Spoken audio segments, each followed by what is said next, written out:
أسعد الله أوقاتكم مشاهدينا في كل مكان. نشرة الأخبار نقدمها لكم من الفضائية الإرترية، نستهلها بالعناوين.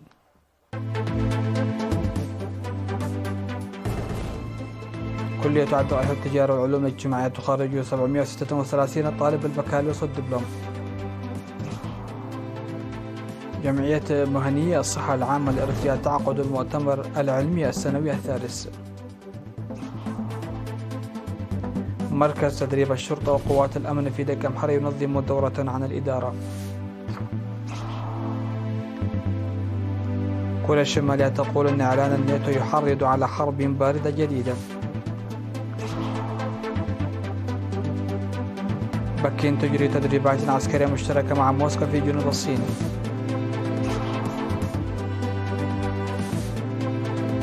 اتفاق بين باكستان وصندوق النقد الدولي على حزمة المساعدات. أهلا بكم إلى تفاصيل النشرة. قامت كلية الدقيق للتجارة والعلوم الاجتماعية يوم أمس السبت 13 من يوليو في نسختها 17 بتخريج 736 طالبا، منهم 43% طالبات.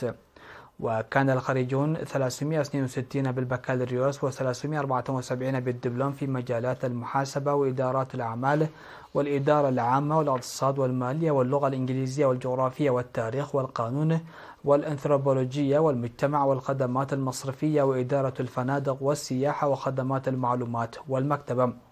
وقال وكيل عميد الكلية الدكتور ولدة سيتولد أن التعليم العالي في وقتنا الحالي يلعب دورا هاما في التنمية البشرية وعملية تنمية الدولة، وقال إنه يجري العمل لجعل المناهج الدراسية متوافقة مع احتياجات البلاد وقادرة على المنافسة دوليا. وقال إن كلية التجارة والعلوم الاجتماعية تعمل جاهدة لتخريج باحثين ومواطنين متفانين سيلعبون دورا رائدا في بناء الوطن.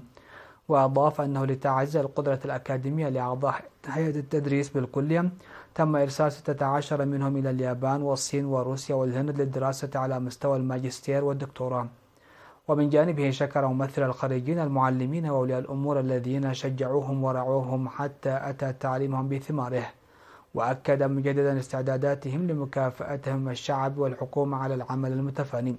وحثت وزير السياحة اسكال منقدوس الطلاب على السعي لتلبية الاحتياجات المهنية للبلاد. وقامت كلية التجارة والعلوم الاجتماعية بتخريج حوالي 13 ألف طالب وطالبة في مستويات الماجستير والبكالوريوس والدبلوم خلال 16 عاما الماضية.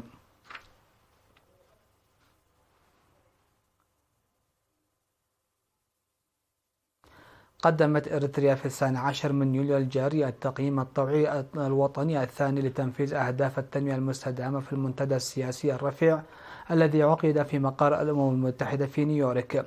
وقال الوفد الإريتري إن إريتريا بذلت جهودا قوية في بناء الوطن وتحقيق أجندة 2030، وخاصة قدمت توضيحا مسهبا مصحوبا بالأرقام فيما يتعلق بأهداف التنمية المستدامة رقم 4 و5 و6، وهي ضمان جودة التعليم النوعي والمساواة بين الجنسين وضمان المياه الآمنة. وأوضح الوفد أن التعليم هو الركيزة الرئيسية لأجندة التنمية في إريتريا، لذلك يقدم مجانا من المرحلة الابتدائية إلى الكلية. وقد ارتفع عدد المدارس الذي كان في عام 1991 حوالي 500 مؤسسة تعليمية بأكثر من 5 أضعاف، أي 2351 مدرسة، بفضل إيلاء الحكومة الإريترية اهتمام أكبر لهذا القطاع، فيما زاد الالتحاق بالمدارس بشكل ملحوظ. وبالنظر إلى ذلك ارتفع معدل الأمية في الكبار من 46 إلى 77%، وفي فئة الشباب من 61% إلى 94%. وفيما يتعلق بمسألة المساواة بين الجنسين، قال الوفد الإريتري إن العمل على ضمان المساواة بين الجنسين وتمكين النساء والفتيات والحفاظ على كرامتهن هي أولويات وطنية. وأشار إلى أن النساء يشكلن نصف القوى العاملة و46% من القدرات القيادية والإدارية، مضيفا انخفاض حالات الممارسات الضارة وخاصة ختان الإناث. وقال فيما يتعلق بخدمات مياه الشرب إن العرض وصل إلى 79% في المناطق الريفية و95% في المناطق الحضرية. وأضاف أن ذلك ساهم بشكل مشجع في الوقاية من الأمراض المنتقلة بالمياه وضمان الصحة العامة ومكافحة التصحر وآثار تغير المناخ وتعزيز الإنتاج الزراعي والقضاء على الفقر. واختتم الوفد الإريتري الإشارة إلى أنه على الرغم من التحديات بما في ذلك الصراعات الإقليمية والعالمية والعقوبات وقضايا المناخ والأوبئة، إلا أن الاقتصاد الإريتري صمد أمام الجميع وسجل نموا مستقرا مما ساهم في تحسين سبل العيش وإطالة عمر المواطنين. عقدت جمعية المهنيين في الصحة العامة الإريترية مؤتمرها العلمي السنوي الثالث في 16 من يوليو في أسمرة تحت شعار تعزيز أبحاث الصحة العامة لمعالجة التحديات. وذكر رئيس الجمعية الدكتور زربروخ تصفى-مريم التعريف والتطور التاريخي والتقدم والتحديات التي تواجه مهنة الصحة العامة، وأضاف أن الهدف من المؤتمر هو خلق منتدى لأعضاء الجمعية لتبادل الأفكار حول القضايا ذات الاهتمام المشترك واكتساب الخبرة من الخبراء في المهنة والمجالات ذات الصلة. وقدم عضو اللجنة التنفيذية السيد مكنن في الساهية تقريرا موجزا عن الأنشطة التي تم تنفيذها وخطط العمل المستقبلية. ويناقش المؤتمر تحسين كفاءة الرعاية الطارئة للأمهات، الأمراض الدائرية لدى المواطنين فوق 40 سنة والعوامل المؤثرة عليها، والعوامل التي تقلل مستوى الفيروس في دم حاملي فيروس نقص المناعة البشرية. وتم أيضا عرض ومناقشة مدى ملائمة تكاثر أنثى البعوض الأنوفيلا وغيرها من الأوراق البحثية. وفي الختام تم توزيع الشهادات على الذين قدموا أوراقا وأسهموا في نجاح المؤتمر. تأسست جمعية المهنيين في الصحة العامة في 26 من أغسطس لعام 2017 تحت مظلة وزارة الصحة، وكانت تهدف في المقام الأول لتطوير كفاءة أعضائها ومهنة الصحة العامة. خرج مركز تدريب الشرطة وقوات الأمن في دكم حوالي 29 فردا من دورة الإدارة الأساسية التي استمرت لمدة شهر. وقال الرائد عندهم محاري رئيس فرع تعليم الشرطة بالمركز إن المتدربين جاءوا من جميع الأقاليم. وأضاف أن التدريب المرفق بالتدريب العملي شمل المفاهيم الإدارية والعلاقات العامة وإعداد التقارير والقانون والتحقيق الفني والجنائي. وبهذه المناسبة تم توزيع الشهادات على المتدربين وتوزيع الجوائز التشجيعية على الفائزين. وفي الختام حث قائد مركز تدريب قوى الشرطة والأمن العميد آدم كوكر ونائب قائد المركز العقيد زرعي قالاب حثوا المتدربين على تطوير الدروس المستفادة من خلال تبادل الخبرات والقراءة وأن يكونوا خير مثال لغيرهم. من جهة ثانية دعا قائد شرطة الإقليم الجنوبي العقيد ميكائيل تخليا المواطنين إلى العمل معا وزيادة تعاونهم مع الشرطة للقضاء على المخالفات والجرائم. وفي السيمينار الذي عقده في 10 من يونيو في مدينة مندفر لموظفي الحكومة ورجال الدين، قال العقيد ميكائيل إنه من الضروري العمل معا لمنع الجرائم والمخالفات وكذلك الظواهر الفاحشة للمجتمع والمعتقدات الدينية. وقال إن معظم الانتهاكات يرتكبها الشباب نتيجة سوء الرقابة من قبل المجتمع وأولياء الأمور، وشدد أيضا على ضرورة ردع الممارسات غير السليمة. وذكر العقيد ميكائيل أن الثقافة العالية والتقاليد الحميدة للمجتمع الإريتري يجب أن تنتقل وتحافظ عليها الأجيال، وحث أولياء أمورهم والمعلمين على تقديم النصح والمشورة المستمرة للشباب لتجنب الوقوع في الجرائم والمخالفات. وحث المشاركون على اتخاذ إجراءات صارمة ضد المؤسسات التي تبيع وتستضيف المشروبات الكحولية للقاصرين والأسر لتحمل المسؤولية وتصحيح أبنائهم، حيث أن هناك سلوكيات غير أخلاقية تظهر بين الحين والآخر في المناسبات الاجتماعية.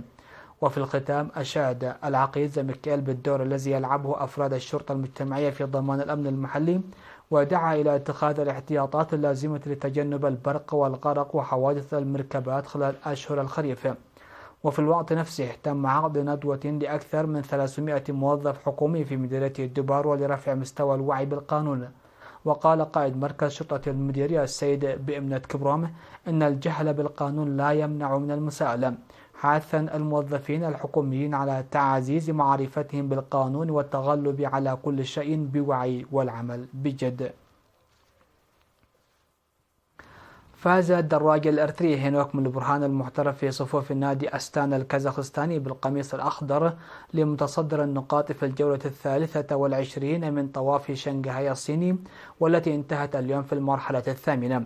وفي السباق الذي شارك فيه أكثر من 120 متسابقا، والذي اشتمل مسافة إجمالية تزيد عن 1193 كيلومترا، احتل الدراج هينوك المركز الرابع بالقميص الأصفر بفارق دقيقتين و11 ثانية عن الكولومبي الفيرو جيفرسون سبيدا، والثاني بقميص أسد صعود الجبال. الجدير بالذكر أن الدراج هينوك من برهان الذي تنافس مع نادي جرين بروجكت بارديان في النسخة 22 من طواف شنغهاي الصيني العام الماضي كان هو الفائز بالقميصين الأصفر والأخضر. مشاهدينا، فاصل قصير ومن ثم نعود لمتابعة الأنباء على الصعيد العالمي، فكونوا معنا.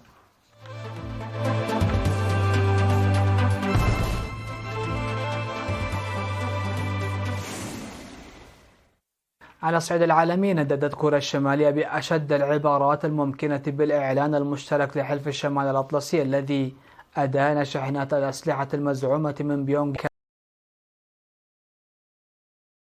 وكالة الأنباء الكورية الشمالية الرسمية، وفي بيان مشترك بمناسبة قمة المنظمة في واشنطن، أدان رؤساء دول الناتو ببيونغ يانغ التي اتهموها بتأجيج الحرب الروسية الأوكرانية من خلال تقديم مساعدات عسكرية مباشرة إلى موسكو. وعبرت الخارجية الكورية الشمالية عن تنديدها بأشد العبارات الممكنة ورفضها لإعلان الناتو حسب ما أفادت وكالة الأنباء الكورية الشمالية.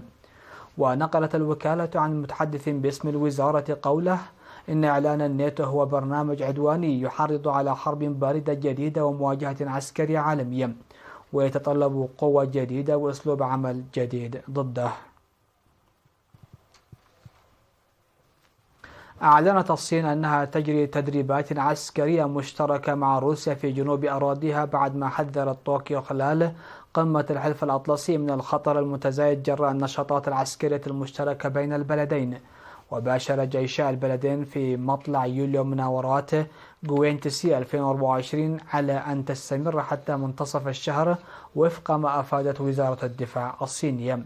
وأوضحت الوزارة أن هذه التدريبات البحرية والجوية في محيط مدينة جانجيانغ في محافظة غوانغ دونغ بجنوب الصين تهدف إلى إثبات تصميم الطرفين وقدرتهما على التصدي معا للتهديدات للأمن البحري والحفاظ على السلام والاستقرار في العالم والمنطقة. وأوضحت أن هذه المناورات تجري طبقا لخطة التعاون العسكري السنوي بين بكين وموسكو وفق ما ذكرته وكالة الصحافة الفرنسية.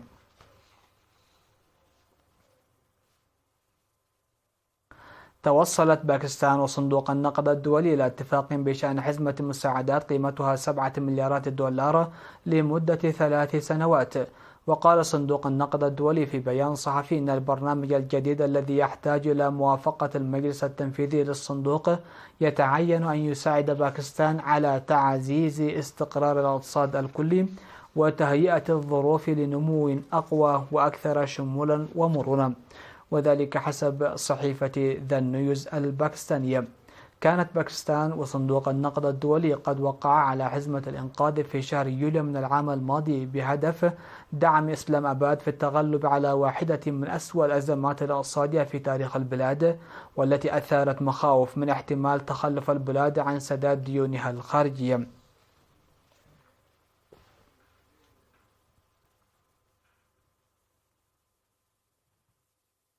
لقي 22 شخصا على الأقل حتفهم معظمهم طلاب، وأصيب عشرات آخرون بعد انهيار مبنى مدرسة من طابقين في ولاية بلاتو وسط نيجيريا. وقالت وسائل الإعلام نقلا عن متحدث باسم الشرطة إن 154 شخصا حوصروا تحت الأنقاض، وتم إنقاذ الجميع باستثناء القتلى ونقلهم إلى مستشفيات قريبة، مشيرة إلى أن معظم الضحايا من الطلبة وموظفي المدرسة. ونقلت وكالة الصحافة الفرنسية عن الصليب الأحمر قوله إن 21 طالبا قضوا في الحادث، وأصيب 69 آخرون نقلوا جميعا إلى مستشفيات مختلفة.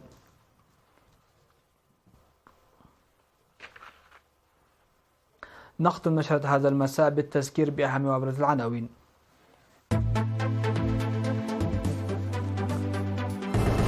كلية الدقيق للتجارة والعلوم الاجتماعية تخرج 736 طالب البكالوريوس والدبلوم. جمعية مهنية الصحة العامة لإريتريا تعقد المؤتمر العلمي السنوي الثالث لها. مركز تدريب الشرطة وقوات الأمن في دكمحر ينظم دورة عن الإدارة. كوريا الشمالية تقول أن إعلان الناتو يحرض على حرب باردة جديدة. بكين تجري تدريبات عسكرية مشتركة مع موسكو في جنوب الصين. اتفاق بين باكستان وصندوق النقد الدولي على حزمة المساعدات. سادتي سيداتي، انتهت نشرة هذا المساء. شكرا لحسن السماع والمتابعة، والسلام عليكم ورحمة الله.